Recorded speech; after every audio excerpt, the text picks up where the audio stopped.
the Russell Senate building in Washington is Tennessee Senator Marsha Blackburn. Senator Blackburn, thank you so much for joining us. It's good to have you back on the show. The president has pushed back on these changes to the debate format. What do you make of that? Isn't a more civil discussion without interruptions the best way to serve the American people? Oh, Emily, I always prefer a civil discussion, but I think what we have to realize is President Trump was on the stage last night, and at times it seemed that he was having to push back against Vice President Biden and also Chris Wallace. And what I do think would be helpful would be an understanding that if they're going to make that 2-minute statement, they get that time. Now, supposedly everything had been agreed to in advance. Maybe there was too much of moderator and not enough discussion back and forth. And I have to tell you, talking to Tennesseans today, they wanted to see the moderator out of the way and just let Biden and Trump ask each other the questions and have a discussion. And if they argued, let them argue, but let the American people hear them give a complete answer and not get most of the way through an answer and then they're cut off or then the topic changes. They would like a more free-flowing exchange, you know. And President Trump has such a tremendous record on the economy, and there was a lot more he could have talked about on the economy.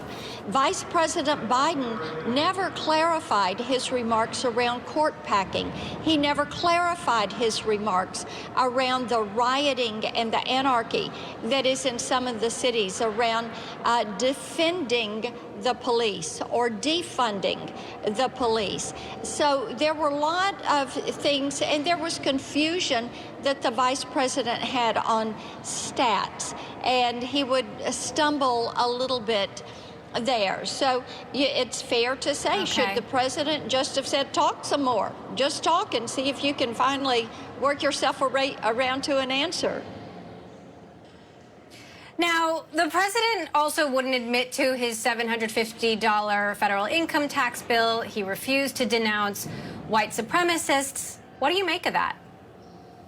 Well, on the taxes, I have read a couple of things today from different ones. I do not know the answer to that. He says he has paid millions of dollars in taxes, and taxes were paid. I don't know. I have not seen returns. You haven't seen returns. So we know that the New York Times is very good at hit pieces late in election cycles when they don't think people have the opportunity to appropriately respond. And I look at this as one of those hit pieces. When it comes to white supremacy, he should denounce, clearly denounce, white supremacy and extremist groups, whether they're from the left or the right. You denounce these extremist groups. They have no place in civil society. Now, speaking of extremism, we see it at exponential levels on social media, and this is an issue that I know you're taking on. You have introduced a bill that would look at Section 230 of the Communications Decency Act, which protects tech platforms from facing liability for the content their users post. What exactly would you like to see changed here? What we need to do is clarify when liability protections can be used, kind of the who, what, when, where, and why of liability protections. And Section 230 should be a shield for innovators, but it should be a sword for big tech. When they get behind this shield and use it in a very opaque manner, terms of service, community standards, things that end up not being explained. And Emily, whether it is conservatives or churches or some of our entertainers or TV programming producers, movie producers in this wonderful creative community that we have in Tennessee, I hear from them their frustration when trailers for films are blocked or or when they have a promo on a TV show or new music that is out, or a church that says they have blocked our sermons or our praise and worship music. So there needs to be clarity to this. There also, in the legislation, what we would do is define who is an information content provider. This would bring more definition to the issue around people writing things in a comment section as opposed to the website that is actually publishing or editorializing on information. And then we are removing the phrase otherwise objectionable and making that language more specific. Now, we're going to talk more about big tech in a moment, but Senator Blackburn, as we've been talking, we just got some breaking headlines that J.P. Morgan has found that more than 500 of its workers got U.S. virus relief funds. These are funds that were aimed at helping businesses get through the pandemic. Dozens of them apparently shouldn't have had access to these funds. You all are working on a new stimulus fund package. Yes. How do you make sure that those funds aren't used improperly, that they are getting to the people who really need them? Well, and that is a part of the work that we are doing with the second round of PPP, to make certain that individuals who have had a loss, a significant loss of over 35% of their income in their business, that they have the opportunity to have that second round of PPP. Individuals that are in the live entertainment industry that went from having a healthy revenue stream to zero because concerts were canceled, venues were closed, immediately their entire revenue stream for the year gone.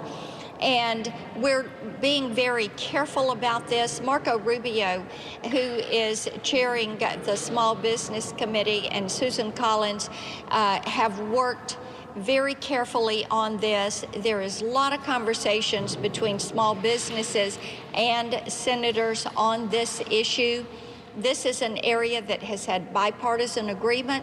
Also, going after those that have fraudulently gotten these funds, this is something that we are reviewing very carefully.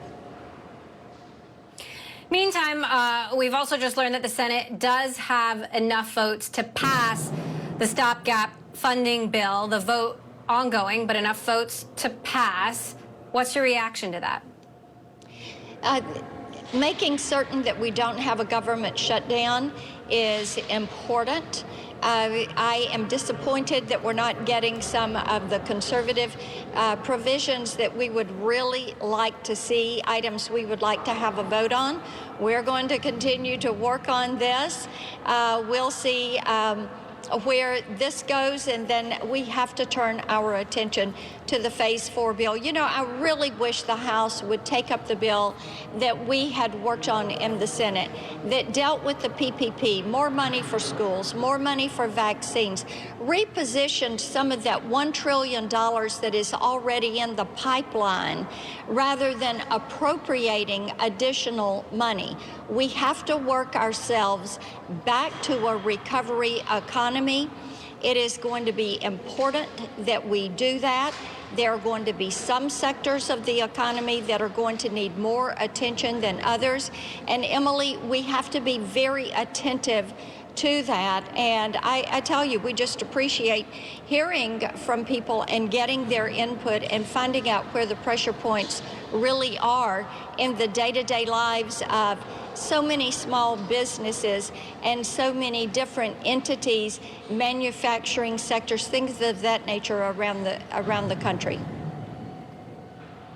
So back to big tech. Obviously, tech companies facing antitrust scrutiny. You're calling for new regulation. At the same time, the Senate Commerce Committee has called on the CEOs of Facebook, Google, and Twitter to testify. What's the status of that? What do you want to hear from them? We will consider issuing subpoenas for them to appear. We have to make certain that the internet, if they're going to say they are the public square, then we need to make certain that there is a good cop on the beat in that public square. We need to address privacy issues, and last week Chairman Wicker started moving privacy legislation through. Many of the provisions that you and I've talked about through the years that are in the Browser Act that I had authored when I was in the House, they are in the privacy bill. This is something that we're going to do on a bipartisan basis. We hope the House will join us on that. When it comes to finding out utilization of data, how we are handling much of what is happening with COVID, we need more information. If these companies are not going to come to us, then the chairman is within his right to bring forward a vote to issue subpoenas. Now, we've been waiting for the Department of Justice to file a big antitrust case against Google. Right. I'm curious, do you think Google stands out more from the rest as, significantly more problematic? One of the things that happens with Google is the way they utilize their access on search. The data mining that is done there of the consumers. Consumers are beginning to realize they're the product because of the data mining, the way Google preferences their ad sales, the way when you look at that sales tower, the way they preference people that are advertising with them, when they prioritize their search. You've got several different moving parts that are there with how Google runs that business, how they utilize that data, how they sell that data, how they organize their ad sales, the prioritization of that search, the way their algorithms will push forward and preference certain information and diminish certain information. And if you go to other search engines, of course, Google's the big one. They have, I think it is right at 95% of the business. And then you have smaller search engines, but what you get back as you run search in those different engines can be very different. And with Google and Google Business and the way they continue to grow that, to grow their book of business, I think it warrants closer looks. We will see. We are anticipating, but we do not know what and when DOJ is going to take an action. Well, we are waiting for it. Senator Marsha Blackburn of Tennessee. Senator Blackburn, thanks for taking the time. Good to be with today. you. Good to have you.